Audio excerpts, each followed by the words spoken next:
The transport ship shuddered as it docked with Station Keth 7, the galaxy's most notorious maximum security prison. Officer Marcus Chen sat in his restraints, still wearing his torn Earth Defense Force uniform. Blood dried on his split lip where the Zephyrian captain had struck him during his arrest. The charges were fabricated: sabotage, murder, treason, but the evidence had been planted perfectly. As the airlock hissed open, Marcus counted 12 alien prisoners being led into the detention bay alongside him. Towering Krillian warriors with 4 arms and chitinous exoskeletons. Slender Voidborn with their pale, translucent skin and black eyes. A massive Gorlak whose rocky hide could deflect plasma bolts. Each species represented the most dangerous criminals from their respective worlds. The guards were Enforcer class, androids, their chrome bodies gleaming under the harsh lights. They spoke in mechanical monotones as they processed the new arrivals. Human designation: Chen, Marcus, Cell Block Omega 7, Threat Level, Maximum. Marcus almost laughed. Maximum threat level for a human? These aliens clearly didn't understand what they were dealing with. The journey through the prison's corridors revealed its brutal design. Electromagnetic barriers hummed with deadly energy. Gravity fluctuated in certain sections to disorient prisoners. The walls were lined with sensors that could detect even the slightest aggressive movement. Every 20 meters, automated turrets tracked their movement with silent precision. Cell Block Omega 7 housed the worst of the worst. As Marcus was shoved into his cell, he observed his neighbors. Across the corridor sat Vextar, a Krillian war chief who had led a rebellion that consumed 3 star systems. To his left was Zindar, a Voidborn assassin whose poison had killed an entire planetary council. On his right, the Gorlak called Thrombas, who had single-handedly destroyed a space station with his bare hands. The cell itself was a marvel of alien engineering designed to break spirits. The walls shifted color randomly to prevent psychological adaptation. Temperature fluctuated between freezing and scorching. The floor occasionally delivered mild electric shocks to keep inmates on edge. A single food dispenser provided nutritional paste that tasted like recycled air filters. For the first 3 days, Marcus remained silent. He observed everything: the guard patrol schedules, the feeding times, the way the electromagnetic barriers flickered for exactly 0.3 seconds during power cycle shifts, the enforcer's response patterns to various disturbances. Most importantly, he watched his fellow inmates. The aliens regarded him with mixture of curiosity and contempt. Humans were relatively new to the galactic stage, considered primitive by most standards. They possessed no natural armor, no enhanced strength, no telepathic abilities. What could possibly make one human dangerous enough for maximum security? On the 4th day, trouble began. A group of Krillian prisoners cornered Zindar during recreational period. The Voidborn had made the mistake of claiming superiority over lesser species. The Krillians didn't appreciate the insult. Their forearms moved like striking serpents as they prepared to dismember the pale assassin. Marcus stepped between them. "Walk away," he said quietly to the lead Krillian. The massive warrior looked down at the human with 4 black eyes. "You defend this pale worm, Softskin? Perhaps we crush you first?" "You could try," Marcus replied, his voice remaining calm. The Krillian's mandibles clicked in amusement. It swung one massive fist toward Marcus's head. What happened next shocked every witness in the recreation area. Marcus moved like liquid mercury. He stepped inside the punch, grabbed the Krillian's arm, and used the alien's own momentum to send it crashing into the wall. Before the other Krillians could react, Marcus had disabled 2 more with precise strikes to nerve clusters that somehow worked across species lines. The 4th Krillian backed away, chittering in their native tongue. The enforcers arrived within seconds, weapons charging. They found Marcus sitting calmly on a bench while 3 Krillians groaned on the floor. Security footage would later show the entire encounter lasted less than 10 seconds. "Disturbance reported in recreation area," the lead enforcer announced. "All prisoners returned to cells." As they were herded back, Marcus noticed something important. The aliens were no longer looking at him with contempt. Vexitar nodded respectfully as they passed. Thrombas actually smiled, which was terrifying on a Gorlak face. Even Zindar offered a gesture that might have been gratitude. That night, as the prison settled into its artificial sleep cycle, Marcus began planning. These aliens thought they understood violence, but they had never encountered human warfare. They relied on strength, natural weapons, or individual skills. Humans had learned something else entirely during their bloody history. They had learned to organize. The next morning brought new developments. Word of the humans' performance had spread through the prison's communication networks. Inmates who had ignored Marcus before now watched him carefully. The guards increased their surveillance, but they were looking for the wrong things. They expected individual threats, lone wolves planning escape attempts. They weren't prepared for what Marcus was actually doing. During mealtimes, he sat with different groups. A few words here, a subtle gesture there. To the casual observer, he appeared to be socializing. The enforcers' behavioral analysis programs detected nothing suspicious. They couldn't comprehend what was truly happening. Marcus was recruiting. Each species had their strengths, their unique abilities, their specialized knowledge. The Krillians possessed incredible physical power. The Voidborn could squeeze through spaces that seemed impossible. The Gorlaks were living siege engines. Dozens of other species filled the prison, each bringing something valuable to the table. Alone, they were dangerous criminals. Together, under proper leadership, they could become something else entirely. By the end of his first week, Marcus had identified key individuals from each major species group. He had learned their languages, their customs, their motivations. Most importantly, he had begun showing them something they had never seen before: coordinated action for mutual benefit. The guards noticed changes in prisoner behavior, but couldn't identify the cause. Incidents of violence decreased dramatically. Inmates seemed calmer, more organized during daily routines. Some enforcers interpreted this as a positive development. They were wrong.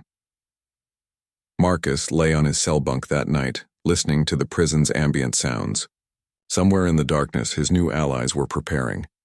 Each had their role, their specific contribution to the plan taking shape. Tomorrow, the real work would begin.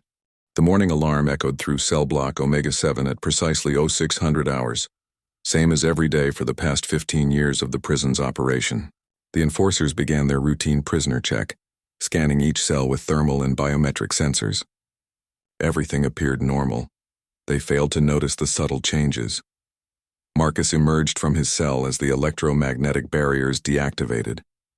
Around him, nearly 200 alien inmates followed their usual patterns, heading to the mess hall, the recreation areas, the workstations.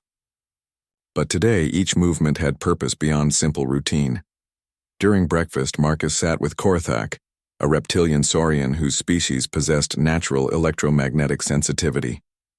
The conversation appeared casual to monitoring systems, but every word carried double meaning. "The metal tastes different today," Korthak said, referring to their usual nutritional paste. "Lightning season approaches," Marcus replied, using the code phrase they had established. The saurian's electromagnetic abilities would be crucial for the next phase.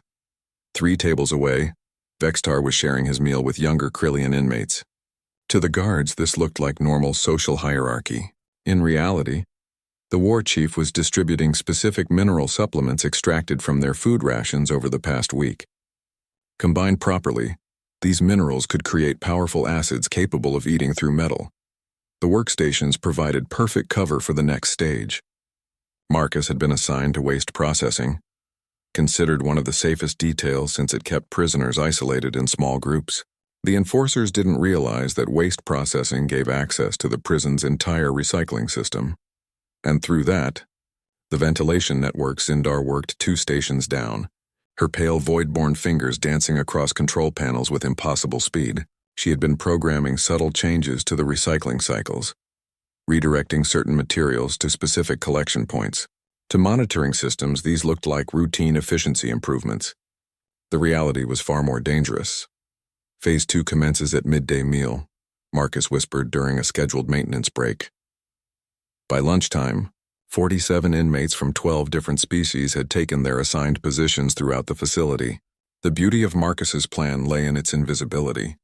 Every action appeared completely normal to automated monitoring systems designed to detect obvious threats like weapons, construction, or escape tunnel digging. The Gorlak prisoners had been assigned to heavy lifting duties in the lower levels. Their incredible strength made them perfect for moving massive waste containers. Nobody questioned why they needed access to the prison's foundational support areas. The containers they moved weren't just filled with garbage. They contained carefully collected materials that would serve as components for shaped charges. In the medical bay, a Zephyrian inmate named Wisptal worked as an orderly. Her species possessed natural regenerative abilities, making them ideal for medical assistance. Over the past week, she had been collecting specific pharmaceutical compounds under the pretense of organizing inventory. Mixed correctly, these compounds would create powerful sedatives capable of affecting android nervous systems. The recreational period brought the most critical phase. Marcus watched from the exercise area as his recruits moved into final positions. Casual observers saw inmates playing games, exercising, or socializing. The enforcers' behavioral algorithms registered nothing unusual. They missed everything important. Korthak positioned himself near the main power distribution hub, his electromagnetic sensitivity allowing him to map the facility's entire electrical grid through touch alone. The Saurian's nervous system could interface directly with electronic systems, the ability that would prove devastating when properly directed. Thrombase and 3 other Gorlaks began their exercise routine near a structural support wall. Their massive fists pounded rhythmically against reinforced barriers in what appeared to be strength training. Each impact was precisely calculated to create microfractures in specific stress points. Meanwhile, Zindar had infiltrated the ventilation maintenance area. Her void-born physiology allowed her to compress her form and slip through spaces barely larger than her skull. She carried small devices crafted from recycled materials, crude but effective electromagnetic pulse generators that would disable sensor networks in sequence. At exactly 1400 hours, Marcus gave the signal. It began subtly. Korthak placed his hands against the power hub and sent a carefully modulated electromagnetic pulse through the prison's electrical grid. The surge appeared to be a minor power fluctuation, well within normal operational parameters. Backup systems engaged automatically, maintaining all essential functions. The enforcers noticed nothing unusual. 10 seconds later, Zindar activated the first pulse device in the ventilation system. Security sensors in Section Alpha 7 experienced momentary static interference before resetting to normal operation. The delay lasted only 3.2 seconds, not long enough to trigger automatic alerts. During those 3.2 seconds, 4 Krillian inmates moved from the recreation area to previously inaccessible maintenance corridors. Their natural climbing abilities allowed them to reach areas no other species could access. They carried small containers of the acid mixture Vextar had created, ready to begin dissolving specific structural supports. Phase 3 commenced when Thrombas delivered a precisely calculated impact to the wall he had been systematically weakening. The reinforced barrier developed a hairline crack that extended along a predetermined stress line. To monitoring systems, this registered as minor structural settling, common in older space stations. The crack provided access to critical power conduits that fed the cell block's electromagnetic barrier systems. Marcus moved through the chaos with calm precision, directing his forces like a conductor leading an orchestra. Each species contributed their unique abilities to the growing symphony of controlled destruction. The Zephyrians used their pheromone manipulation to influence guard patrol patterns. The crystalline inmates focused their energy-based abilities to create targeted system overloads. Even the peaceful harmony singers contributed by generating specific frequency vibrations that interfered with communication equipment. By 1430 hours, the enforcers began detecting anomalies. Multiple minor system failures were occurring simultaneously across different sections. Individual incidents fell within acceptable parameters, but the pattern suggested possible coordinated activity. Initiating enhanced surveillance. Protocols, announced the facility's central AI. Scanning for unauthorized prisoner gatherings. The enhanced scans found nothing unusual. Inmates remained in authorized areas, engaging in permitted activities. Behavioral analysis indicated normal stress levels. No weapons or contraband were detected. The AI couldn't comprehend that the weapons were the prisoners themselves, and the contraband was knowledge. At 1500 hours, everything changed. Korthak sent a massive electromagnetic surge through the power grid, while simultaneously, Zindar activated all remaining pulse devices throughout the ventilation system. The combined assault created a cascade failure that overwhelmed backup systems. Emergency lighting activated as main power fluctuated wildly. In the confusion, Thrombus and his Gorlak team struck their weakened wall with coordinated force. The barrier collapsed, exposing critical infrastructure. Krillian inmates swarmed through the gap, their acid containers eating through power conduits with devastating efficiency. Within 90 seconds, the electromagnetic barriers containing the maximum security cells began failing in sequence. Alarms finally began sounding throughout Station Keith 7. Enforcer units converged on the disturbance sites, their weapons charging for maximum suppression protocols. They expected to find the usual riot scenario, angry prisoners making desperate, disorganized attacks. Instead, they encountered something unprecedented in galactic prison history. Nearly 300 inmates moved with military precision through corridors they shouldn't have been able to access. Each group had specific objectives and withdrew according to predetermined schedules. When enforcers arrived at reported disturbance locations, they found empty spaces and disabled equipment. The prisoners weren't trying to escape. They were taking control. Marcus stood in what had been the maximum security command center, now occupied by his carefully organized forces. Through the observation windows, he watched enforcer units scrambling to respond to coordinated attacks happening simultaneously across all 7 cell blocks. "Status report," he requested calmly. Vexitar approached, his chitinous exoskeleton gleaming under emergency lighting. "All barrier systems in sections Alpha through Delta are offline. Korthak maintains control of primary power distribution. Zindar has disabled 80% of surveillance networks. Security response?" "Confused," rumbled Thrombas from his position near the blast doors. "They seek individual targets. Cannot comprehend unified action." Marcus nodded, satisfied. The next phase would be even more challenging, but his alien allies had proven themselves capable of following complex coordinated strategies. Together, they had accomplished what none could achieve alone. Outside the command center, Station Keth 7's automated distress beacon began broadcasting across subspace frequencies. The message was simple and urgent. "Prison riot in progress. All available security forces respond immediately." Wah. The Galactic Security Force flagship Dominion arrived at Station Keth 7 12 hours after the distress beacon activated. Admiral Keth Mora, a veteran Zephyrian commander, reviewed the tactical reports with growing confusion. Her three-eyed gaze swept across data that made no sense according to established prison riot protocols. "Explain this again," she demanded of Captain Vorthek, her tactical officer. The initial riot began in cell block Omega 7 at approximately 1400 station time, the Krillian officer reported. However, instead of the usual pattern of random violence and escape attempts, the inmates appear to have organized into coordinated units. They've taken control of critical systems throughout the facility. Admiral Cathamora's middle eye narrowed with suspicion. "Coordinated how?" "These are criminals from dozens of different species. They don't share languages, cultures, or strategic thinking. That's what makes this unprecedented, Admiral. Security footage shows them operating with military-level precision. They've established defensive positions, communications networks, and supply lines. Most disturbing of all, they're not trying to escape." "Then what do they want?" Before Captain Vorthek could respond, the communications officer interrupted.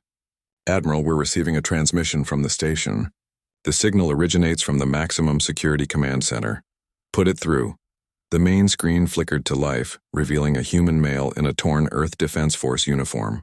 He stood calmly before banks of monitoring equipment, with various alien figures visible in the background. Admiral Kethmora had never seen such a diverse group working together peacefully.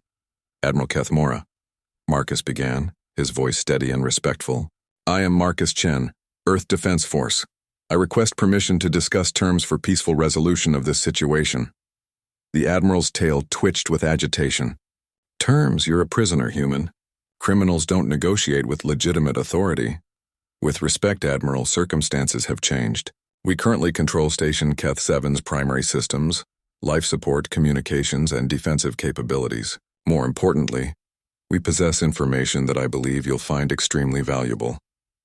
Information? Admiral Keth Mora leaned forward. What information could common criminals possibly have? Marcus smiled grimly. Information about the corruption within your prison system. About falsified charges, planted evidence, and innocent beings imprisoned to hide the crimes of those in power. For instance, did you know that 73 inmates in this facility were convicted based on fabricated testimony from the same Zephyrian prosecutor? The Admiral's three eyes widened. That's impossible. The judicial review process was compromised, Marcus finished. Prosecutor Zeftal has been accepting bribes to ensure conviction of political dissidents, business competitors, and anyone who threatened certain powerful interests. We have access to his private communications, financial records, and case files. Captain Vorthak stepped closer to his admiral. Sir, Prosecutor Zeftal was responsible for several high-profile cases in the Outer Rim territories. If there's evidence of corruption— There is, came a new voice. Zindar appeared on screen beside Marcus, her pale void-born features expressionless. During my incarceration, I accessed the station's secure data networks. Prosecutor Zeftal's corruption extends far beyond individual cases. He's part of a larger conspiracy involving prison officials, judicial administrators, and military contractors. Admiral Keth Mora felt her confidence wavering. Even if what you claim is true, you've committed serious crimes in taking control of this facility. Security protocols demand— Admiral, Marcus interrupted gently, before you commit to any particular course of action, I suggest you review the data we're prepared to share. Korthak? The Saurian appeared on screen, his reptilian features focused with concentration. I have interfaced with the station's complete database. The corruption patterns are extensive. Shall I transmit the initial evidence package to your ship? Admiral Keth Mora exchanged glances with her tactical officer. Accepting data from hostile sources violated numerous regulations. However, if credible evidence of judicial corruption existed, her duty required investigation. Transmit a summary only, she decided. No executable files or system access codes. For the next 20 minutes, Admiral Keth Mora and her staff reviewed documentation that fundamentally challenged their understanding of galactic justice. Financial records showed payments from major corporations to judicial officials. Communication logs revealed coordination between prosecutors and prison administrators. Most damning of all, psychological profiles indicated that many maximum security inmates displayed behavioral patterns inconsistent with violent criminal backgrounds. This can't be accurate, Captain Vorthak muttered as he studied Marcus's service record. This human was awarded 3 commendations for valor during the Centauri border conflicts. His psychological evaluations show exceptional integrity and leadership capabilities. Many of us have similar backgrounds, Marcus said, having apparently overheard the comment. Vexitar was a legitimate military commander defending his homeworld from illegal mining operations. Thrombase was a construction engineer who refused to falsify safety reports. Zindar was investigating government corruption when she was framed for assassination. Admiral Keth Mora studied the evidence with growing horror. If even half of these claims proved accurate, the implications stretched far beyond a simple prison riot. This represented systematic corruption that undermined the entire galactic judicial system. Assuming your allegations have merit, she said carefully, what exactly do you propose? Full investigation of all cases involving the identified corrupt officials, Marcus replied immediately. Independent review of evidence used in convictions. Immediate medical and psychological evaluation of all inmates in this facility, and immunity for actions taken during our demonstration of the evidence. Demonstration? The Admiral's tail bristled. You call this a demonstration? Vextar stepped into view, his forearms gesturing to elaborate wall displays showing station schematics. We could have destroyed this facility completely within the first hour. Instead, we disabled only systems necessary to gain your attention, while ensuring no permanent damage and no casualties. The human taught us restraint, Thrombas added, his rocky features surprisingly gentle. He showed us how to achieve objectives without unnecessary destruction. Admiral Keth Mora looked at her tactical displays, which confirmed the inmates' claims. Despite controlling the station for over 12 hours, they had caused no structural damage and harmed no personnel. The enforcers had been systematically disabled and secured, but remained undamaged and functional. "This level of coordination," she murmured to Captain Vorthak. "How did one human organize such diverse species so effectively?" "Because he didn't see us as diverse species," came an unexpected response. The communications channel had remained open, and Marcus had heard her question. "He saw us as individuals with unique strengths working toward a common goal. That's apparently something humans do naturally." "What do you mean?" "On Earth, humans learn to survive by cooperation despite significant physical and cultural differences. They develop techniques for building trust, sharing resources, and coordinating complex activities across language barriers. These skills translate remarkably well to multi-species environments." Admiral Kethmora considered this revelation. Human integration into galactic society had been recent and limited. Most species viewed them as primitive newcomers with little to offer advanced civilizations. Perhaps that assessment required revision. "Admiral," her communications officer reported, "we're receiving priority transmissions from Galactic Command. They're demanding immediate resolution and full suppression of the rebellion." Marcus's expression hardened. "Admiral, I should mention that our investigation revealed evidence of corruption within Galactic Command as well. Several high-ranking officials have financial connections to the companies benefiting from fraudulent convictions." The scope of this crisis was expanding beyond anything Admiral Kethmora had encountered. If the corruption reached into Galactic Command itself, traditional authority structures couldn't be trusted to handle the investigation properly. "What guarantee do I have that your evidence is legitimate?" she asked. "None," Marcus admitted. "But you have access to forensic analysis equipment that can verify document authenticity. You can cross-reference our claims with independent databases. Most importantly, you can interview the inmates themselves and compare their stories with official records." For several minutes, the flagship's command center remained silent, except for the hum of various monitoring systems. Admiral Kethmora weighed her options carefully. Following standard protocols would mean suppressing the rebellion and returning inmates to their cells, potentially covering up massive corruption. Accepting their proposal meant risking her career on the word of convicted criminals. "Captain Vorthak," she said finally, "prepare boarding shuttles with forensic investigation teams. We're going to examine this evidence properly." "Admiral," her tactical officer protested. "Regulations clearly state—" "Regulations assume we're dealing with normal criminal activity," Admiral Kethmora interrupted. "This situation appears to be far from normal. If these allegations prove true,